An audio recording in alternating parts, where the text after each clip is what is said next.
Hello, everybody, and welcome. Good morning, good afternoon, good evening. Depends on where you're watching from. And welcome to episode 1 of Let's Grab a Coffee, where this series aims to bridge the gap between the alumni and the current students and give you a perspective of what the alumni have been going through and how the alumni community contributes to the school itself. Uh, I'm your host, Aashrit Maheish, who will be taking you through this interview today. And with me today is Mr. Kaizad Patel, fondly known as Kaiz in the alumni community. Hi, Kaiz. Thank you so much for joining us today. Thank you for giving us your valuable time. Thank you, Aashrit. Thank you for having me. So a little introduction about Kaiz before I give the stage over to him. So Kaiz graduated a long time ago in 1994, where he did his bachelor's in Switzerland. After that, he has gone through a lot of things. He's been around the world a lot. And right now he has his own company, but I'll let him talk about that. So Kaiz, if you could talk us through your journey at Les Roches and how your journey was post Les Roches. Okay, so I started in 92 and went on to finishing I got my diploma in 1995. At that time, there was just the hotel management diploma. We didn't have the other courses that you have now and the options that students have now. So yeah, it's been a very rewarding journey, and I have to give full credit to Les Roches to get me kickstarted to get to this place where I am today. And of course, there's a lot more to go. The exposure that we got coming from, as a teenager, you come from Mumbai, India, and you've flown into the Alps, and a week later, you're cooking a meal for 500 plus students or serving. I mean, that's amazing. It was magical, actually. That's the word I have for that. Okay, so now that you've spoken a little bit about where you come from, could you tell us a little bit about your childhood and what actually motivated you to get into hospitality? Okay, so I was exposed to hospitality from a very young age because my mom is from the hotel industry. She worked at the Taj Hotel and other hotels all her career. So, we grew up, in a sense, my brother and I did have an opportunity to go to different hotels while we were kids. Our holidays were at different properties, over the years. So fully aware of what the behind the scenes goes on. And my mom did give me a warning, hey, you know what you're getting into, right? So it's not all the smiles in the front of house glamour that you see, it's the behind the scenes as well. So I went in very well informed into what I'm getting into in a career in hospitality management, hotel management. Yeah. That is very interesting because a lot of people who come into the industry right now think that there's a red carpet laid out for them that they can walk into when they get into the industry. And that brings me actually to my next question. Your latest venture, of course, you've been through a lot of things in your career. You worked with the government of Philippines as well. But I would like to talk about your latest venture, which is SatisFIND. Could you tell us a little bit about SatisFIND? What is it about? And how did you come up with the idea for SatisFIND? So SatisFIND, it's been around for a while, Ashwin, but we've pivoted over the last 18 months. We've now completely transformed ourselves into a tech company. Prior to this, we were a consulting agency kind of thing.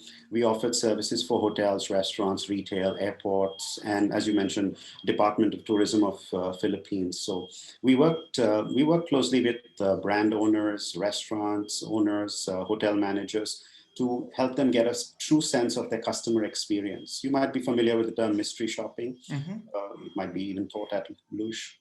We've taken it a much deeper understanding of it. We get a lot of qualitative feedback from our SatisFinders, as we call them, real customers who go and visit establishments and then give very honest, unbiased feedback, which then SatisFIND translate into very actionable insights. You can get started with taking action with what SatisFIND can suggest immediately. And it, of course, helps bottom line and employee engagement, employee satisfaction. Mm-hmm. That is actually very, very interesting. Good luck. And I hope SatisFIND is going to grow as much as possible. But I'd like to ask you, have you always had this entrepreneurial instinct in you, or is it something that you gained recently? No, I think I've always had the zeal for entrepreneurship from a very long time. Okay. And that Les Roches actually recently has shifted its focus a lot into building entrepreneurs in the industry itself. How was Les Roches at that time, and how did it inspire you in your journey as an entrepreneur? At our time, we didn't have any core subjects that would help us purely in entrepreneurship, But entrepreneurship, again, actually, is more of a mindset. It's not something you can fully learn at school. You can be exposed to the nuances of accounting, financial reporting, marketing, etc. But you can't really be taught everything about entrepreneurship. You need to get started on your own and then find your way. You will make mistakes. And important is to find right people to seek advice from. Don't go to the wrong people. Unfortunately, some people do go that way. Find good mentors, find good people you can seek advice from who've been down that road. And then usually it's path less, something less that you would stumble on. But what Les Roches gave me is the exposure to an international mindset. The fact that we have friends and colleagues, alumni in so many countries. Wherever in the world I've gone, whichever city in the world I've gone, I've always connected with an alumni there, and they've always received me. Some are from my batches or people known to me, but others have just connected, and you always meet up for a coffee or a beer. And it's always been an amazing experience learning from people.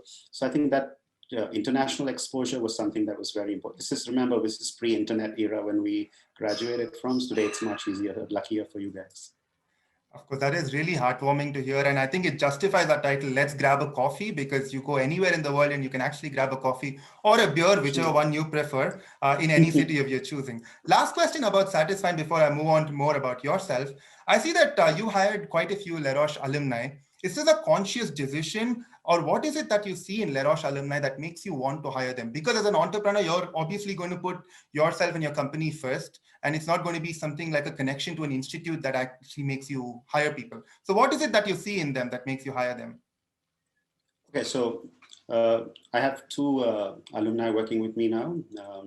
One is Rachna and one is Akanksha. One is in Bombay, one is in Hyderabad here where I am. And I also have another shareholder and friend from my batch in '94, Ralph, who's also part of our company, and he looks into things in Spain and Europe. So, there is a bond that you have, even though I've not met these people until recently. You know that there are certain standards that you can look up to, and these people have all lived up to it. There is a connect as well. Even though I graduated at a time very different from when these two graduated, there is a lot of fun. There's a lot of memories that we can share, and reminiscing about the old times and things that they say, oh, this doesn't exist anymore. We didn't have this, or we had this. So it's fun. And I think there is some level of way of life that really does transcend down, you can depend on them, I would say. But to your other question about consciously, we did want to get started with it, but COVID and other financial, this thing did put a strain on our business when we moved and pivoted into a totally new business model. So, but yes, I will be definitely getting more people from Les Roches in the future. That is really nice of you, and that's quite nice to hear as well. So Les Roches alumni, if you're in India, please connect with Kaiz as well whenever you can. And he's a really nice person as well in general. It doesn't have to be India. We are also global, so we're definitely looking at, actually the next few interns and staff that we take will not be in India. My apologies for that. So if you're Les Roches alumni, anywhere you are in the world, please connect with Kaiz. He's an amazing entrepreneur and a really nice person as well. So Kaiz, moving on now, I would like to ask you, what is your biggest motivation in life that actually makes you do what you're doing currently? It is the difference that we make for our customers and the employees of our customers. This has been something that really drives me, wakes me up in the morning and makes me want to get out, is the impact that we've seen, that we can deliver. And this is across different continents, different industries, because we work with retail, we work with banking, we work with medical companies, we work with the fintech industry as well. But again, there is a sense of hospitality that covers all these, so I think the difference that we make to the employees and to our customers is what keeps us really going. Mm-hmm. So you spoke about transcending industries itself. So there's a lot of talk about a degree in hospitality catering to much more than just hospitality. So how have you seen that in the industry itself? Because you see so many industries wanting graduates in hospitality. What is the skills that hoteliers or people in the hospitality industry have that is so enchanting for people? So obviously, first is people skills. We definitely come out with a notch ahead compared to people who are doing purely engineering or purely other, even those who've done just MBAs in other fields like marketing and finance, etc. They don't have the easy connect that we have with people. Of course, some people could be extroverts and they'll be brilliant at it, but I've seen people, I was not very extroverted, but in school, the exposure that you get to so many people, the languages you end up speaking, the swear words and how to say I love you in so many languages does break the ice for you whenever you're talking to people. And I think that's one thing that definitely gets you started up a notch ahead.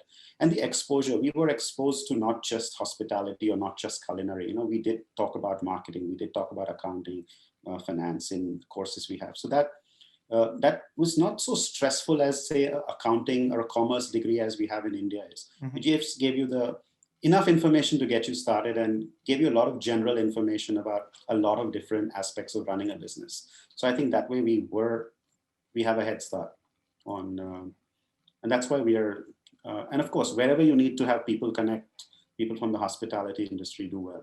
Now, some of the clients we have in retail, some of the clients we have in banking actually have come from the hospitality industry. Okay. So that's why they understand what we do and they work well with us. That's really nice. The instinct that actually hospitality people get as just as they enter the industry is something that's amazing, that you see as a distinct feature in most people that you come. And that's really true what you say. So I would like to ask you, in your professional life, what are some goals that you really want to accomplish? Well, we just had our massive strat planning a few days ago. Yeah, we have pretty ambitious plans to be in different parts of the world. Our next area that we're going to be going into is the US later this year. So yeah, I want to have SatisFIND in all the continents, habited continents. That is really nice. And good luck for your goal on that. But taking it more on a personal side, they say that in the hospitality industry, as soon as you enter the industry, your work-life balance is done. You have to forget about your professional life. What do you think about that statement, and how do you ensure work-life balance? It's a very cliche term, work-life balance. I don't think there is anything work-life balance. It's up to you. You can do it if you really want to. And like right now, I don't have to wake up at 5 a.m, put on a uniform and do stewarding duty or cleaning up, serving this. I don't have to do that. But I am still up in different time zones. So I work, I have a team in Philippines and Singapore. So I have to be up at a time that's reasonable for them to speak to me. So but I make time for myself as well, is what I'm trying to say. Of course, if you're working in a traditional hospitality place where you have a shift and you have to be there for lunchtime or dinner time, it can be challenging, but as you grow up and grow earlier in the career, you will be able to manage it. But you have to make the effort yourself as well, to carve out some time for yourself to relax and to maybe even recover from the stress. Physically, it is a demanding job at least in the kitchen as well as in the service side. It's very demanding. I've been there, done that. But I think you can carve out some time for yourself and get some rejuvenation. Grab a cup of coffee. That's a really good insight that you've given us. So you said that you've been in the industry. So before you enter the industry, how had Les Roches prepared you for this professional life and the environment that you were jumping into? Because before that, you were in your own cocoon as a student, your parents taking care of you all the time. So how did Les Roches actually prepare you to make the big leap? I think, the first stage, the first practical training that I had to go for, I did it in Zurich, in a restaurant outside of Zurich, close to the airport. And nobody spoke English there. I was like compelled to communicate in German, and I barely spoke basic German, but you had to survive. You had to figure out what you have to say. And then within the first week, my boss told me, "You're going to take care of this station. You start working here."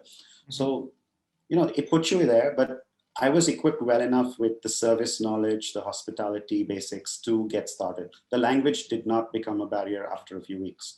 People made an effort to speak to me in whatever English they could, sometimes just gesturing, and then you figure it out. And of course, on the job, in those days, a lot of people did not speak English in Zurich, or did not want to speak English. Now, at least, there's more exposure. So, but we survived. I worked with a team that nobody was native German speaking, actually. We had a lot of Spanish, Italian, Serbian. So we survived and we learned it. I think school is responsible for giving us the other culinary foundation and the service foundation. Okay, that's interesting as well. Hard work versus smart work. What do you feel is more important in the hospitality industry? Right now, it's smart, but before it was hard for me. Yeah, it was hard work before. You have to put in the sweat and toil before. I guess that's what the industry is. But now I guess I would say I follow the law of least effort to get something done. That's nice. Now that you've reached the stage, you can actually afford to do that. And I'm sure you're doing an amazing job at that. So, Kaiz, if I can ask you, ever since you graduated, have you come across any life-changing or extremely challenging experiences? And can you elaborate on a couple of them for us, maybe? And how you actually overcame these challenges itself? Life-changing, that's deep. Huh? Life-changing. Okay. Positive life-changing Mm-hmm. is I met my co-founder and wife in a conference for when we were both in Singapore about 13, 14 years ago. And that I would say is a life-changing experience because then we merged our companies and then I moved to Philippines. I lived in Philippines for about 11 years. So Mm-hmm. yes, that was one of the positive life-changing experiences. Mm-hmm. Second one was to decide that our company, the way we are, the model, that business model we were working with is not scalable. It needed me or my wife, Michelle, to be actively involved, interacting with customers, interacting with our teams. So we couldn't clone ourselves. So we decided to completely change the business model. And then the second big life-changing thing would have been coming to India, moving back to India after so many years of living away. We sold our apartments, so said there's no going back. We came here, we ground ourselves in, and we started building from scratch, built a team now that's about 11 people strong. So yeah, that was another major life-changing, but again, positive. I don't have anything that's been on the negative side. That's wonderful to hear. I love your positivity because in today's days we really need a lot of positivity because there's just so much negativity and people complaining about so many things that's going on. So your positivity is really I hope it's contagious as well to everybody watching our show. So if I can ask you, Kez, hospitality education has changed drastically in the last couple of decades or so. There's new talents coming in, new degrees coming in. It's becoming increasingly versatile. What do you think is the importance of a hospitality degree in today's day and age? And how does it compare to the value that it had when you graduated? Hmm. I think you need to be sure what you're getting into. Are you going to be, if you have a business, a family business that already is into the space of hospitality, resorts, or any other travel entertainment businesses, then it definitely makes a lot of sense to do a course at Les Roches, maybe go ahead and do a degree course, even maybe further master's degrees. But if you're starting up and you need to be clear where you want to go. I mean, if you're going to be looking to work in a hotel, uh, maybe if you're somebody who's already done education, go into a postgraduate kind of course and then get exposed to the industry. Work a couple of years in the industry before you maybe go and do a postgraduate course might also help. I'm not that current with all the different courses that they offer at Les Roches, so maybe I'm not the right person to answer that. Mhm. So you talk about going into the industry itself. So how important is building up from scratch and going up the ladder? Because right now there are so many fast track programs that people talk of that say you can become a GM in 5 years, you can become probably a director of operations in 7 years or something like that. So do you think those kind of programs work and is it beneficial for people or is it rather good to climb up the ladder? I will speak from people who I know who have climbed up the ladder. Mhm. My batchmates who are now general managers or head of certain regional areas for large properties. It's really been being exposed, climbing up the ladder, going through different positions. Most of the people I know have come through F&B. Mhm. And the path they've taken and the exposure they've had being a couple of years in certain Middle Eastern countries, sometimes in Southeast Asia, then in Europe, it has taken them around 8 to 10 years to get there. And I think they would be far more grounded and have had more experiences than something that's a fast track program. Okay. But again, it really depends on the person. You can't really be so general in that statement. Mhm. Okay, so I'll just lead on to a question from there. You spoke about people who've gone over the world, and you yourself have traveled around the world. There are many people who like to live in a bubble and stay in their comfort zone. I'm not saying that's a wrong thing, but what is your Nothing wrong. opinion of that? If people like, because in the hospitality industry, they usually say you need to be ready to move where the company wants you to go. So there's like two sides to it. What advice would you give to people who are debating between two sides, whether to stay in their comfort zone or actually move out into the world? nothing great happens in the comfort zone, and you should move out and Uh-huh. expose yourself to, because you'll always learn, every day you learn something. And that's the one thing I miss about the hospitality, is because every day was something so unique. I Mhm. mean, interacting with guests when I was working in the service side, even when I was working in a consultancy side, there's so many different aspects to a day in a life of a hotelier. There's so much crap that can happen, or something goes fantastically well. More Mhm. of the previous one usually. There's a lot of crap because there's so many moving parts. There's so many different departments that have to coordinate to get the experience right for our customers, our guests. So yeah, I think you should take a leap of faith and move to different countries, expose yourselves, and especially once this pandemic situation improves, I think there will be a lot of travel, and uh, everything will bounce back pretty soon. Okay, that's wonderful advice to hear. Like I said, your positivity is very contagious, and let's hope all of that happens. I'd like to ask you again, talking about traveling the world. You finished in 1995. Have you visited Mhm. Blush after you finished your education? Yes, about 3 times actually. Okay, can you tell us a little bit about your visits and what made you want to come back, and what was it that gave you the feeling of nostalgia every time you visited? That was pure nostalgia. I wanted to show my wife Michelle about where I studied, and she knows a lot of my friends. So we did a. We were actually not supposed to be in Switzerland. We had some work in Amsterdam and Spain, but we just took a detour and came to Lush for a day, overnight, maybe overnight. Yeah, we stayed at Petit Paradis, and just to roam around the place and say, this is what I used to do, and this is where I used to sit and study, or this is where I was when I was heartbroken or crying. So that kind of, yeah, and meeting up with the teachers, the faculty was of course fantastic. Okay. But I haven't been there since 9 years. Okay, we hope we can welcome you back at school sometime soon. So, guys, if I can ask you just to talk about hospitality again, how was your reception when you came to the school? Because obviously the students are not going to know you. Did you plan your trip before? Did the school know you were coming, and how did they welcome you to the school? Oh yeah, but in those days, actually, we didn't have a daily flight from Mumbai to Geneva, so there was like maybe 3 flights a week, and I had to stay 1 night in Geneva before I could the actual pickup day, because it didn't coincide with the day that school was coming to pick us up. And then Okay. there was some of the management students who were doing their volunteer work who was there, and they got us to the bus that actually took us up to Blush. And I was coming from humid Mumbai, and there I'm in the middle of the Alps. It wasn't snowing that day, but it was really nice and cold. It was the January batch, so. Mhm. Uh, and I still ping my friends who were with me on that bus, and we still chat about, we say friendversary, of going to Blush. That's nice because you'll be surprised to hear that that still happens because some friends that you make on the first bus travel that you take to school, they end up staying friends for life, and that's true in my case and true in my friend's case and true in your case as well. Yeah, Uh, yeah, so absolutely. so again, going on from there, guys, you're an alumni ambassador as well. With everything that you're doing, you find time to do that as well. What is it that motivated? And in fact, before I move on to ask you the question, I'd like to say that you are instrumental in getting the Indian alumni community together by starting the WhatsApp group before even the alumni community started. What is it that motivated you to actually get the alumni community together, and what actually made you want to be an alumni ambassador?